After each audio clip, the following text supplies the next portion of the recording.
Mga pinanggan ako mga kaigsunan, malipay na usab nga pagpakig-uban kaninyong tanan karning langit to usab nitong tulumanon tingog sa paglaom nga magadalit kaninyo sa pulong sa Dios sa usa ka special Sabbath edition, usa ka Sabbath School program nga diin usa ka pagtuon sa leksyon sa tuang natun-an sa nang labay nga nilabay nga semana. So nining taknaa mga pinangga ko mga kaigsuonan, usa ka malipayon nga pagpakig-uban kaninyo sa tuang lesson study review alang sa tuang Sabbath School program. Okay, ang atong pagtuon karon ato ning makita sa ika-second quarter sa tuang lesson karon mga pinangga na ko mga kaigsunan nga ang uluhan nagkanayon the origin and nature of the Bible. So sa pagsugod ato dapito na balang espiritu nagampo ta kaigsunan. Dalaygon og balaan na mga Dios nga ikaw sa mga langit, daghang salamat Ginoo sa panalangin sa pagpakig-uban mo kanamo. Dalaygon ikaw sa walay katapusan sa imuhang pagpakigdugtong kanunay kanamong tanan. Sa tibok semana, dalaygon ikaw kay ikaw wala magabiya kanamo. Og ikaw nagaamuman, nagapakaon, nagaproteher sa mong kinabuhi. Bisan sa mong pagtuo, ikaw nagabisibi sa imuhang gugma og panalangin. Sa kaalam, ikaw magapadayon sa pagpatunhay nini sa matag usa kanamong tanan. Aron imuhang pulong mapasabot o masabtan kini sa katawhan nga nagpaminaw o nagatan-aw nini usa ka live broadcast karon. Ginoo, panalangin ni po rin taon ang mga technical crew nga naga-assist nini karon aron kini ma-show o ma-air kini nga program sa FM station o sa LCMBN Facebook page. Ginoong Diyos, ikaw magauban o maghatag dugang kalikon kadasig sa tanang mga sponsors o sa tanang mga katawhan nimo sa tibok naong sayuta nga nagasimba sa imong ngalan. Amahan pa sa ilo kami sa mga sala o salamat sa pagtubag mo sa mga pagampo. Kini among gilauman ng madawat pinagi sa ngalan ni Jesucristo nga among manluluwas. Amen. Okay mga pinanggan ako mga kaigsuonan, ato ning mahatagag pagtagad karon kining una kining ato ang suheto nga nagkanayon the origin and nature of the Bible. Buti pasabot ang tinubdan ang orihin, no? Og ang kinaiya dagway sa balaang kasulatan. Okay, sa 1 Thessalonians chapter 2 verse 13 sa New King James Version atong makita mga pinangga ko mga kaigsuonan, for this reason mo itong memory text. For this reason, we also thank God without ceasing, because when you received the word of God which you heard from us, you welcomed it not as a word of men, but as it is in truth, the word of God, which also effectively works in you who believe. Ug atong binisayon, atong sabton sa puntong binisaya kaigsuonan, mao kini nga tungod ini nga rason kinahanglan mapasalamaton kita sa walay undang ngadto sa tuang Dios. Ngano man kay ang pulong sa Dios gidawat nato dili kay pulong sa tao kundi pulong sa kamatuoran nga mao ang pulong sa Dios. Og kini mo work mo sa Bisaya niya na mulihok, epektibong mulihok alang ni adtong mga taong mutuo. Buti pasabot, dawaton na to ang pulong sa Dios nga maong kamatuoran o uban sa itong mga pagtuo aron kini siya mulihok. Kauban mingon nga ang Biblia lagi paso dili epektibo sa mong life, maybe you did not believe. Tingali wala ka mutuo, di ba? Nakaron ang balaang kasulatan kaigsunan is a spirit guided book. Ang mga writers nini were motivated by God or was inspired by God. Giinspirar sila sa Dios, gitagaan sila og kanang kadasig sa ilang galamhan aron sila makasulat niini nga mga libro, and who moved them to write? He was the Holy Spirit. Siya mao ang balaang espiritu. So ato masabtan dinhi karon mga kaigsuonan. Ang Balaang Kasulatan ato milabay nga semana is a unique book. Dili siya pareha sa mga ubang librong ordinaryo sama sa libro sa balaod, libro sa inhinyero, libro sa mga negosyante, nga kung mubasa ka sa libro sa mga balaod, kinahanglan doon na kay legal mind. Okay? Kung mubasa ka sa libro sa mga negosyante, doon na kay business mind. Kung mubasa ka sa negosyo sa libro sa mga inhinyero, kinahanglan doon na po kay engineering mind. Kung ang Balaang Kasulatan is a book of holy men, is a book of men who were moved by the Holy Spirit, and this is the Word of God. Buti pasabot masabtan kaayo nato ang pulong sa Dios. Kung ang pulong sa Dios, samtang kita magabasa, tuhuan nato ang Dios. Tuhuan nato nga pulong kini sa Dios. Og atong dapito ng Balaang Espiritu sa paggiya kanato aron masabtan nato ang Balaang Kasulatan. Another point. Sa atong pagtuon karon mga pinangga ko mga kaigsuonan, atong mapakita kaninyo nga dunay 5 ka punto sa tibuok semana nga atong gitun-an. Number 1, the revelation. Next is the inspiration. Third is the writing process. The fourth is the word and the interpretation. So kini nga mga pulong kahigalaan o kaigsuonan, mao ni ato ang pagadugukan karon. Unahon nato kining gitawag og revelation. Ayaw mo kalimot nga sa 2 Peter chapter 1 verse 21. For prophecy never came by the will of man, but holy men of God spoke as they were moved by the Holy Spirit. So imo makit-an dinhi karon mga higala nga ang pulong sa Dios gipadayag pinaagi sa mga balaang tao, ngadto sa mga balaang tao pinaagi sa balaang espiritu. Kung imong sabton, the Bible was inspired by God by the Holy Spirit. So dako kay participation ang Holy Spirit mga higala sa creation of the Bible. Gani sa Isaiah chapter 34 verse 16, basahan ninyo sa Balaang Kasulatan. Subayan ninyo gikasinugdanan tos katapusan. Susiha ug basaha walay nawala kanila bisag isa. Kaya matod pa sa Dios ang akong espiritu mao'y nagtigom kanila. So, ingon ana active ang Balaang Espiritu sa pagsulat sa Balaang Kasulatan. Lahi-lahi ang way of revelation. Lahi-lahi. Ang ubang mga magsusulat sa Bible, gi-reveal nga to kanila pinagi sa mga damgo, pinagi sa mga pananaon, pinaagi sa mga personal experience, personal encounter.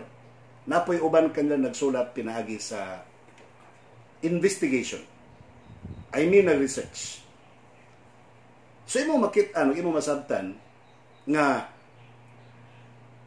lahi-lahi ang pamaagi sa pag-reveal ngadto kanila. Lahi-lahi pod ang magsusulat. Ang ilang background dili pareha. Ang uban kanila mag-uuma, ang uban kanila mananagat, ang uban kanila abogado, uban kanila doctors, ang uban kanila highly scholastically trained or schooled in Egypt.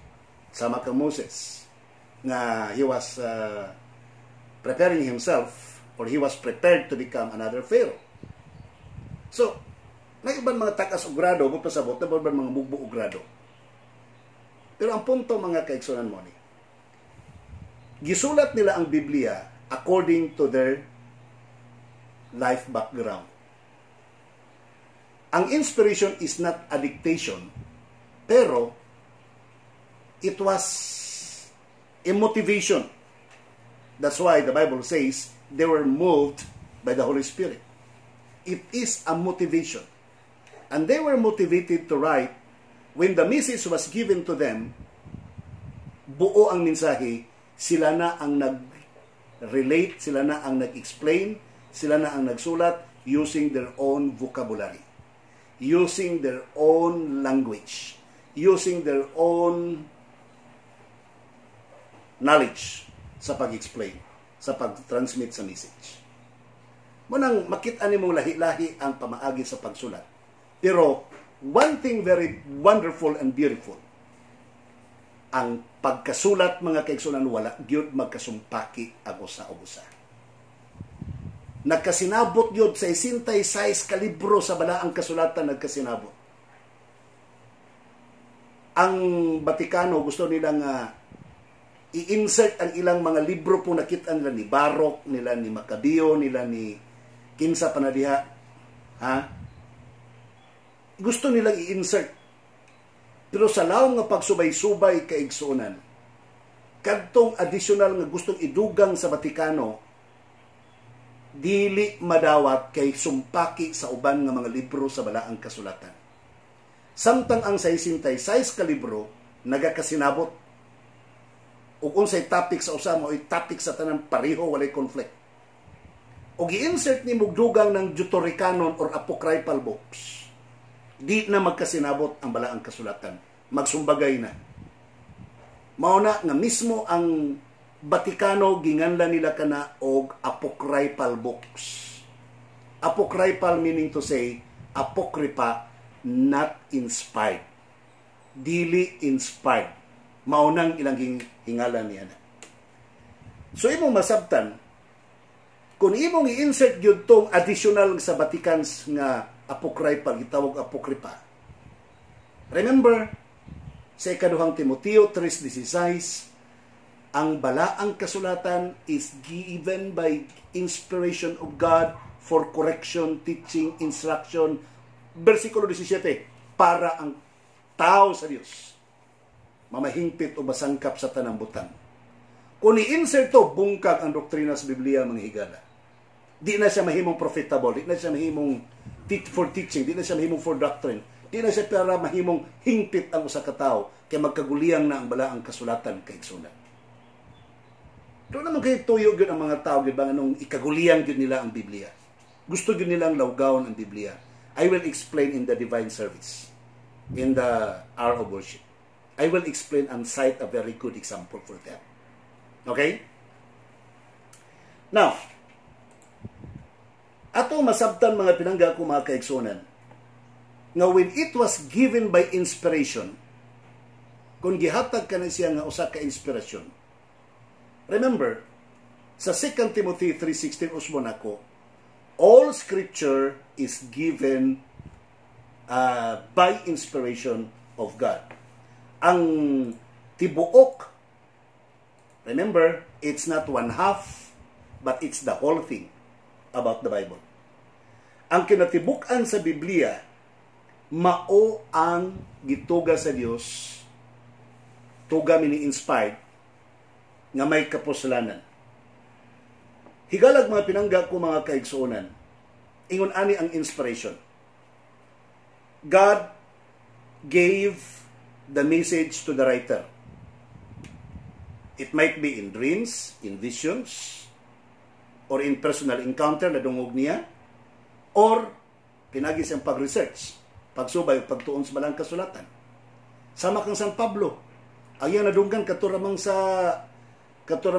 dito paingon sa Damasco, nga I am Jesus of Nazareth, mauraman to ang iyang nadunggan. But the rest, the whole thing, wala siya. Pero iyang gihimo, gitun-an niya ang balaang kasulatan, gikan sa Old Testament ngadto sa New sa iyahang panahon. So iyang gidiskubre pag ayong balaang kasulatan. So nagsulat siya pinasikad sa Old Testament. Nabuo niya ang iyang mga sinulatan. So, kinsa nagpadasig niya? Ang Diyos, ang balaang Espiritu sa Diyos. So ang inspiration is not dictation. Awan mo gumingon nga paso na murag na may wrong grammar ang Bible. Nagingon si Mateo, Our Father which art in heaven. Bisan pag sa Grigo, which gihapon. Siyempre, tax collector, taga BIR. Mathematics noon, believe ko, kamaog yun si Mateo niya na, mga igsoon.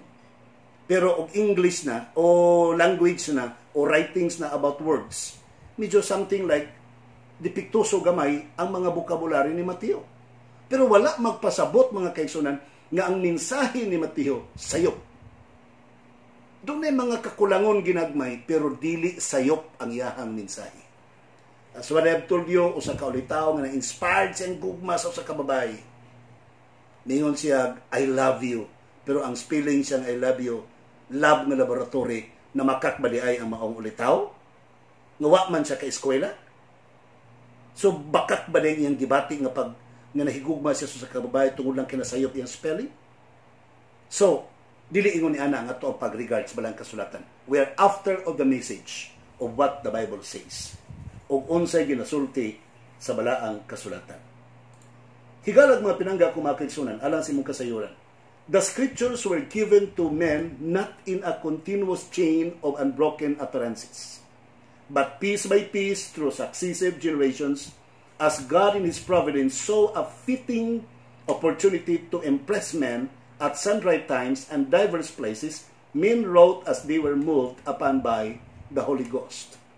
Kana matod ni Sister White sa Selected Messages, Volume 1, Chapter 1, page 19. Matod pa ni Sister White, ang pagtuga sa Dios sa balaang kasulatan, wala niya gitapok ang mga tanya, hatag ka isa niya man, sige sulat mo diya. No. Ang gihimo sa Dios, kada panahon doon na siya messenger. Kada panahon doon na siya messenger. Kada panahon doon na siya messenger. O kana nga mga iyang giplanuhan, nagkaabot na sila mga kaigsunan. Doon ay mga portion nga nagpaabot, paiksit ang isa, pasulod ang isa. Paiksit ang isa, pasulod ang isa. So imong makit-an mga kaigsunan nga doon ay unbroken message nga gihatag ang Ginoo. Si Moses, example ha, si Moses o si Joshua nag-abot. Human kang Moses, si Joshua ang sunod gigamit sa Ginoo nga Bible writer. Si Joshua o ang mga judges nag-abot. Di ba? Nag-abot. So, pagkawala ni Joshua, di follow ang mga judges. Joshua o and so forth. And so forth mga kaigsunan. Kamu na nagtiwa sa maong kutay. Muna nga, dunay kutay mga kaigsunan sa mensahe. Mabito ng uban mga tanang nga, Pastor, usay prueba ninyo nga kamoy matuod ni iglesia. Simple ra kaayo ang pag-prove niya na mga kaigsunan. Kung ang simbahang Katoliko mo prueba sila nga doon na sila'y kamatuoran o katibayan nga sila ang tinuod ni iglesia tungod sa artifacts sa kasaysayan, artifacts of the history. Ha? So well, I will not go against to that idea that the Catholic Church is the true church kaya doon na sila'y mga artifacts, mga ebidensya sa history. Pero unsa man po'y prueba sa Seventh-day Adventist Church nga siya ang matuod nga iglesia, tungod kay doon na siya prueba sa mga mensahe o kamatuoran nga walay bugto gikan pa sa tanaman sa ilin hangtod karon og hangtod pagbalik sa Ginoo. You try it. You try it. Kamo mga naminaw nga mga dili Seventh-day Adventist members, you try to check and go to the nearest Seventh-day Adventist Church. Subaya ang Biblia. Tukian ninyo ang balang kasulatan mga kaigsunan, and you will find and you will see that there is the unbroken truth, unbroken message nga gihatag ang Ginoo sukad pa sa tanaman sa ilin hangtod sa mga panahon sa mga Israelites, hangtod sa panahon sa mga apostoles ug hangtod sa atong panahon karon. Dunay walay pa nagkabugto nga mensahe. Another thing, giunsa ang writing process mga kaigsunan. Ako nang gi-explain ninyo kaganina nga gibuhatag og buo ang mensahe. Ang tao nang nakadawat nga nagsulat nga gipasulat sa Dios, maunay sa iyang kaugalingong kapasidad gisulat niya ang mensahe. Okay? Pero nganong gusto man gyud sa Dios nga ipasulat? Nganong mogamit man gyud siya og tao nga maoy mosulat mga higalag kaigsunan? Why? Kabalo ba mo nga the closest creature to God is man? Mali akong tubaghang anong gisugo gini ang taong musulat. The closest creature to God is man. Remember ka nga sa Genesis 1:26, man was created after the likeness, after the image of God. Pariho sa dagway sa Dios. Wala kay mabasa nga mga angels were created after the likeness of the image of God.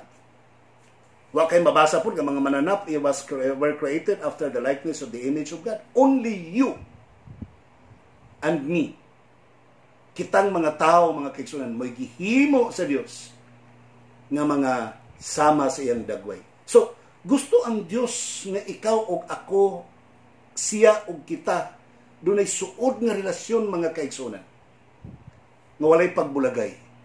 Pero naputol na tungod sa sala. Nabugto na tungod sa sala. Kung sa'yo nahitabo, nagpili ang Dios og mga tao nga iyang masugo. Nagpili ang Dios og mga tao iyang magamit. Maoy iyang gitugahan sa mensahe. Ang balang espiritu may nagalihok kanila aron mahatagan sila sa mensahe. Ipasulat sa Dios mga kaigsunan. Ganon din naman lang si Moses. Okay, bla bla bla, nabag-istorya na lang si Moses dito kung siyang gustong istorya sa mensahe sa Dios. No! Gusto sa Dios, isulat. Kabalo ka. Ganong isulat, mga kaigsunan? Para dili malimtan. Ganong isulat? Para sa iyon rang memoryahon o balik-balik ni mugbasa. Ganong isulat? Para dili mawala. Ganong isulat? Para ma-reproduce. Nganong isulat? Para daghang makabasa. Nganong isulat? Para bastang tagalagyo nga lugar makabasa. Nganong isulat? Para kini nga mensahe mula hutay hangtod sa katapusan ng henerasyon. Nganong isulat? Para kadtong mga dili makamaong mubasa makadungog sa mensahe sa balaang kasulatan. By the way, I would like to tell you, si William Tyndale, siya'y nag-translate from Latin to English sa Biblia. And you know what? William Tyndale was executed to fire.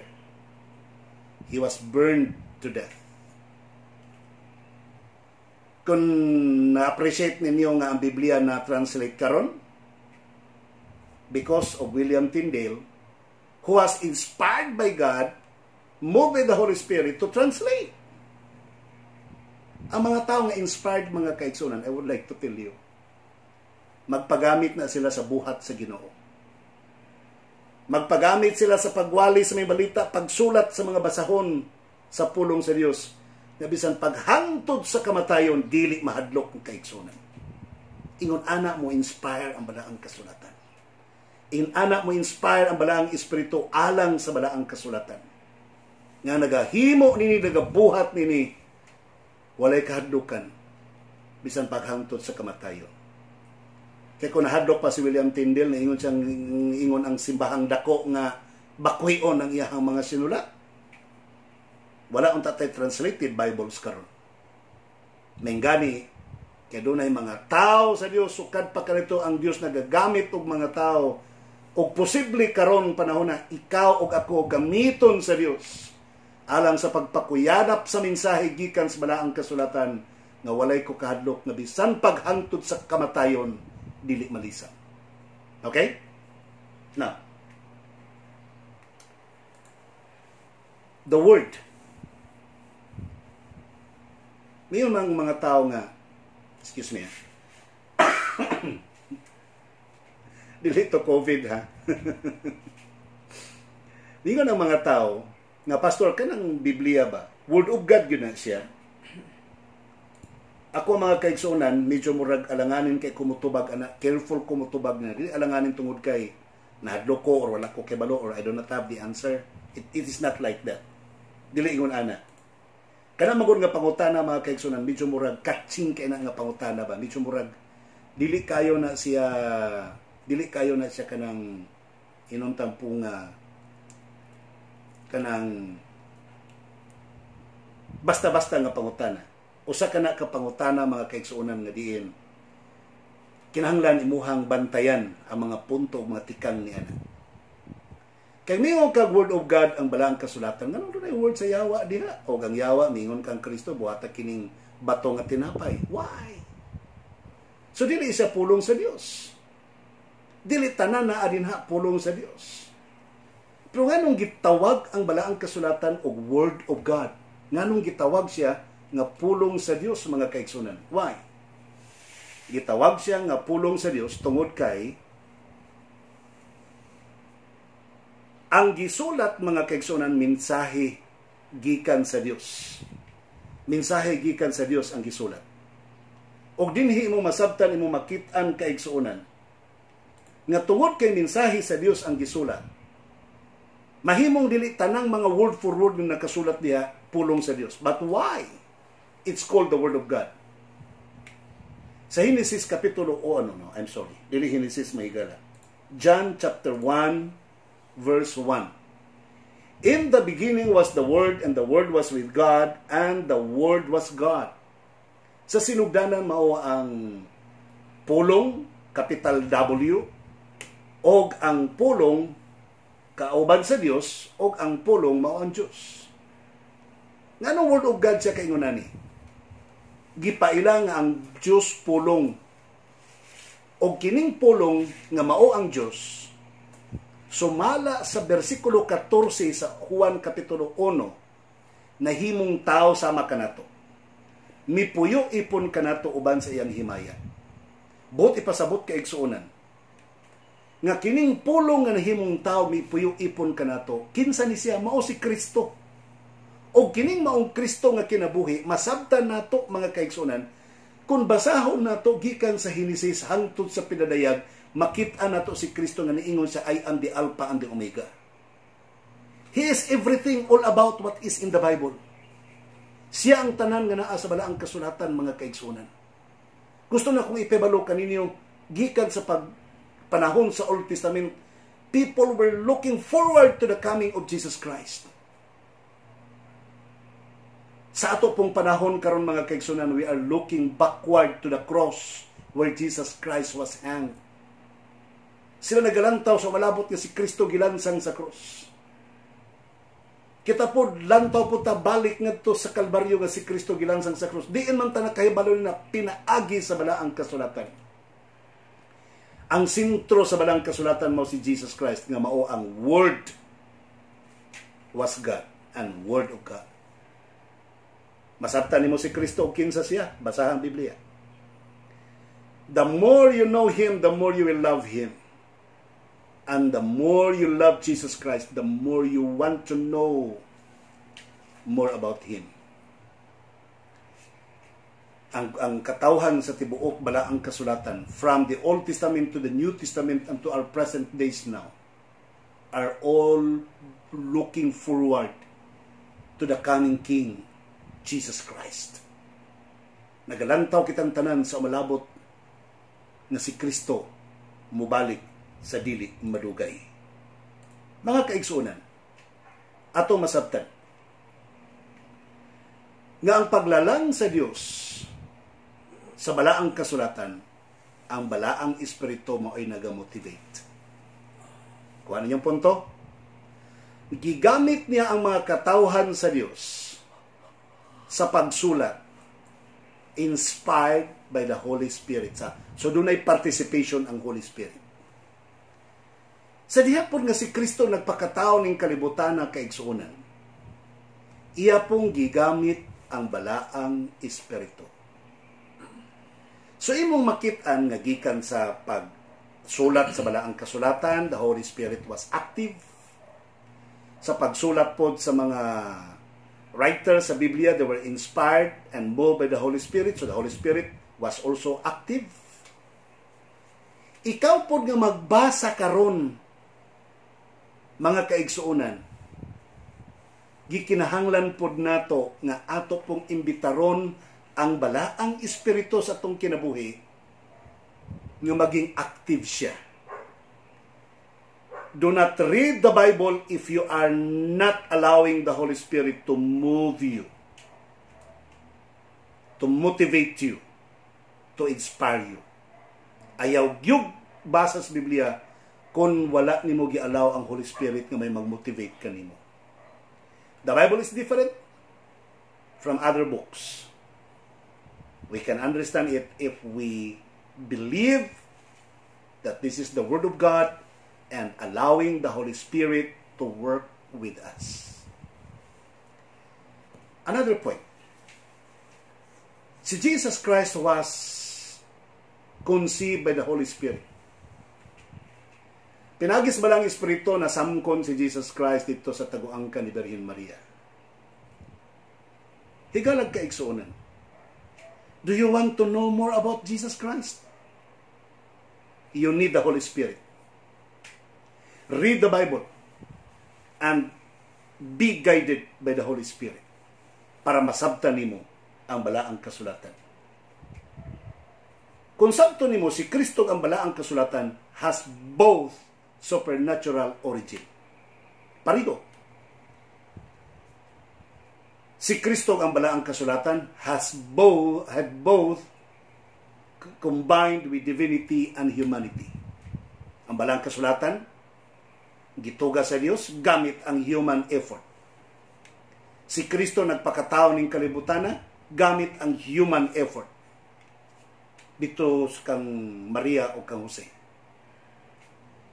So imong masabtan mga kaigsunan nga pariho ang balaang kasulatan ug ang Kristo ug si Kristo. They were also both created or both has an origin by the Holy Spirit. Ang Holy Spirit mo ay nagahimo kanila nga pariho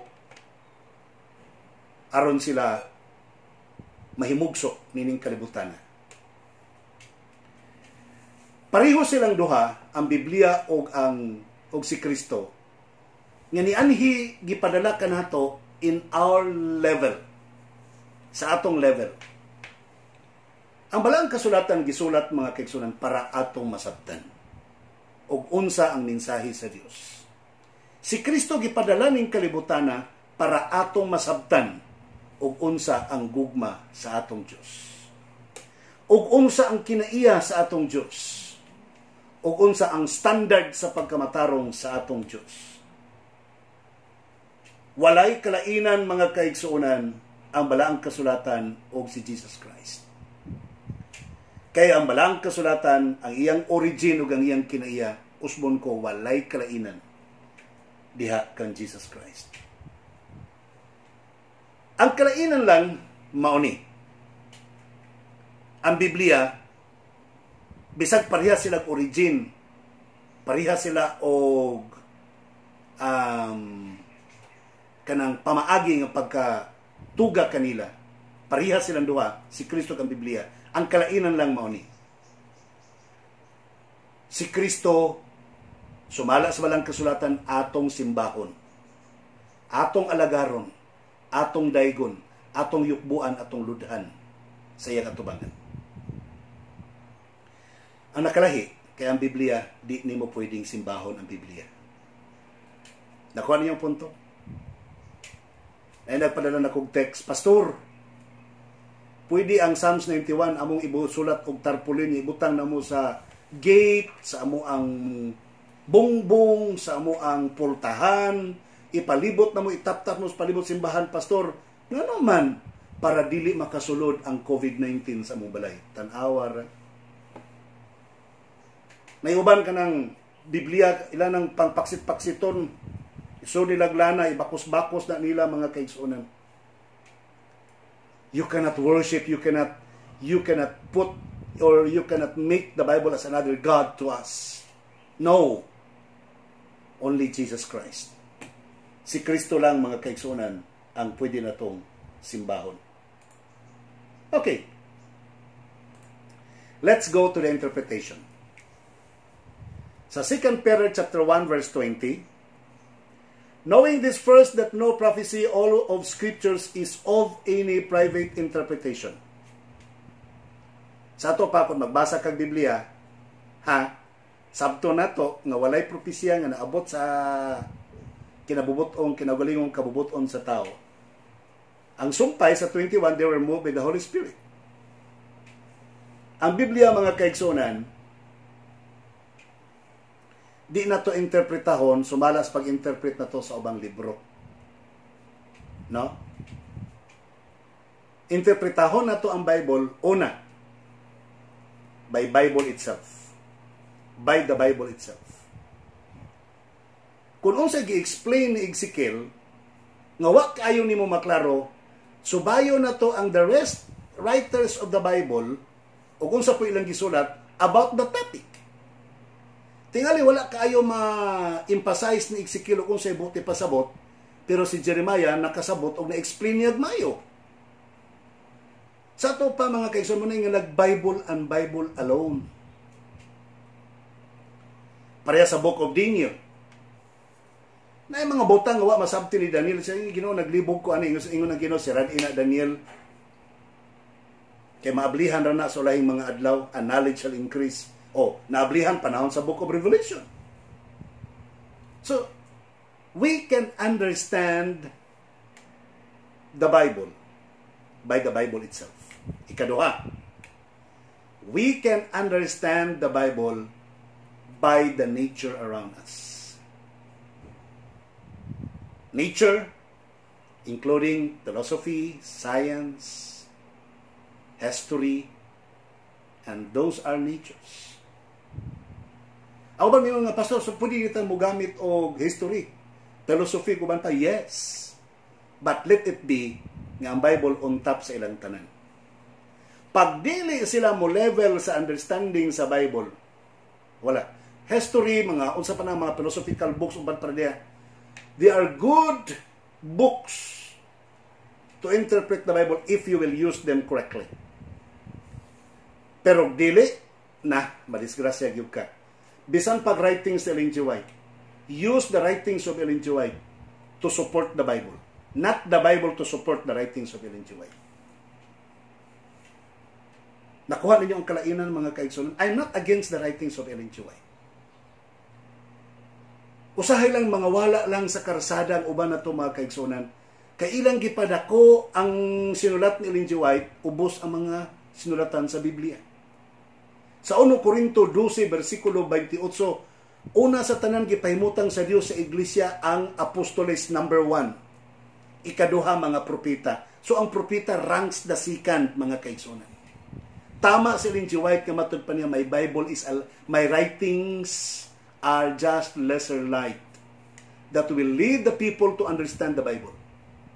So gamita ang writings ni Ellen G. White to support, to prove the Bible.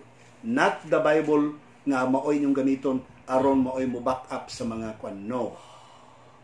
The writings of Ellen White are supporting the Bible. And why do I believe the writings of Ellen White as an inspired book? Inspired by the Holy Spirit. Why do I believe? Because ang tanang sinulatan ni Ellen G. White, mga kaigsunan, nag-support sa balaang kasulatan. And I can stand for it. Ako na mabarugan. Doon ay usa ka may laki karon din sa Manila, sa Luzon, who is trying to attack Sister Ellen White. Doktor pa naman, ambot sa nga pagka-doktor, doktor medicine tingali, nari kay sa kasabot sa Biblia. Pero na ka mga doktor medicine makasabot sa Biblia, pero siya di sa kasabot. I do not know saan siya nga klaseng doktor. He is attacking our church and the writings of Ellen White. Mga pinanggan ako mga kaigsunan, alang sa ato ang pagsabot, nagdugang si Sister White aron masabtan nato ang balang kasulatan sa selected messages.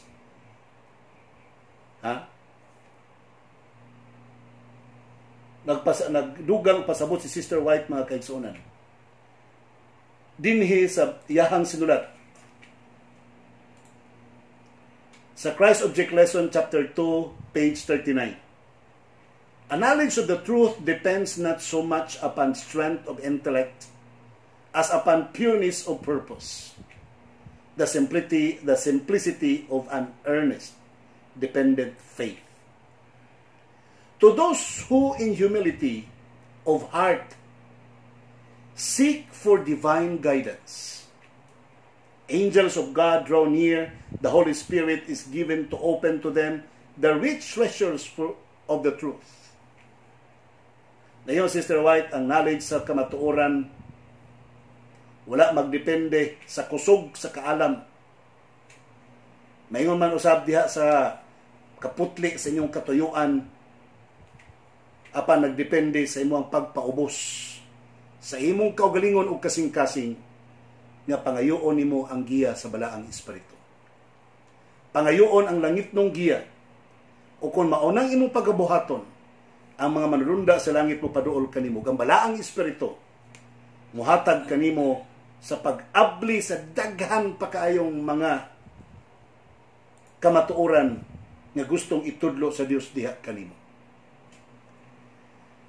Gusto ka nga makasabot ka sa balaang kasulatan? Gusto ka nga giyahan ka sa Ginoo og kahibalo og kamatuoran sa balaang kasulatan? Sayon ra. Humble yourself. Submit your wills to the Lord. Open your minds. Open your hearts. And make them empty from any preconceived ideas. Abli mo na hunay mong kasing-kasing himuang aberto o bakante sa tanang mga preconceived ideas. Amot sa Bisaya niya na, kasabot naman tingali mo niya na. Free gikan sa mga haka-haka ng mga pagsabot nimo para balang espiritu makasulod pa si mo ang kasing-kasing ug una-una. O pinagi niya na mga kaigsunan, ang Diyos makakommunicate kanimo. Mga pinangga ko mga kaigsunan, wala naman tayo oras. O nahurot naman ato ang diskusyon karon. Napasalamat ta sa Dios, magampot ta. Dalaygon og bala na mga Dios nga ikaw sa mga langit, daghang salamat Ginoo sa panalangin sa pagpakiguban mo kanamo. Salamat sa pagtuon, salamat sa mensahe, salamat sa kaalam. Amo kining kinabuhian ang imong pulong. Amo kining imbitaron imong balang espiritu aron masabtan namo imong kamatuoran. Pinagis balang kasulatan amo mailhan si Jesus Christ. O ang iyang kinaiya, among makinabuyan hangtod sa iyang pagbalik. Amahan, pasalawa kami sa mga sala. Salamat sa imong pagpanalangin sa tanang nagatanaw karon, sa tanang nagapaminaw karon ini nga broadcast. Salamat sa pagtubag mo sa mga pagampo. Sa ngalan ni Hesukristo nga among maluluwas. Amen.